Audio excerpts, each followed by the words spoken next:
कहानी कुछ ऐसी कि दिल को छू जाए।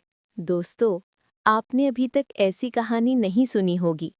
यकीन माने, एक बार आप इस कहानी को पढ़ें और आपको ये कहानी बहुत कुछ याद दिला सकती है, अगर आपने किसी से प्यार किया है तो। रोहित एक फैक्ट्री में काम करता था और फैक्ट्री उसके गांव के पास थी।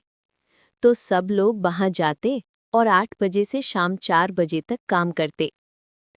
रोहित के पास पैसा नहीं था और इसलिए वो काम किया करता था, और इसके लिए रोहित के माता पिता भी रोहित का साथ देते थे। क्योंकि रोहित के माता पिता के पास इतना पैसा नहीं था कि वो उसे पढ़ाई करवा सके, और दूसरी बात ये थी कि वो रोहित के सगे माँ बाप नहीं था, और इसलिए उन लोगों ने रोहित को पढ़ाया ही नहीं और उसे बचपन से ही काम करने के लिए भेजने लगे थे। और फिर रोहित भी क्या करता, 2 वक्त की रोटी के लिए उसको काम करना ही पड़ा। और फिर भी रोहित अपने माँ बाप को बहुत प्यार करता था और अभी भी करता है। और कुछ समय के बाद वो फैक्ट्री बंद हो गई और अब सबका काम बंद हो गया। लोग परेशान होने लगे और कोई कुछ नहीं कर सकता था, क्योंकि जो फैक्ट्री थी उसने 5 साल का ऑर्डर था और अब वो पूरा हो गया था, इसलिए फैक्ट्री दूसरे जगह जाने वाली थी।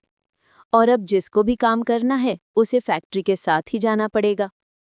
लेकिन रोहित के पास दूसरा कोई चारा नहीं था, इसलिए रोहित ने अपने माँ बाप से पूछा। तो रोहित की माँ बोली, कहीं भी चला जा पर पैसे समय से भेजते रहना। और रोहित ने हाँ बोल दिया और चला गया।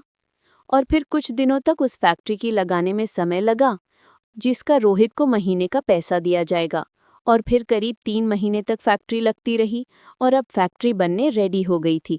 लेकिन बाहर रहने के लिए रूम नहीं थे, तो लड़के कहाँ जाते, इसलिए फैक्ट्री मालिक ने पास के गांव में कुछ मकान जो खाली पड़े थे उनको ही खरीद लिया, और अब से सब लड़के वहाँ रहने लगे।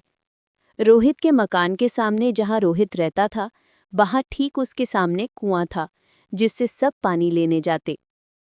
और रोहित को भी वहीं से पानी भरना पड़ेगा, क्योंकि और कोई साधन नहीं था उस गांव में।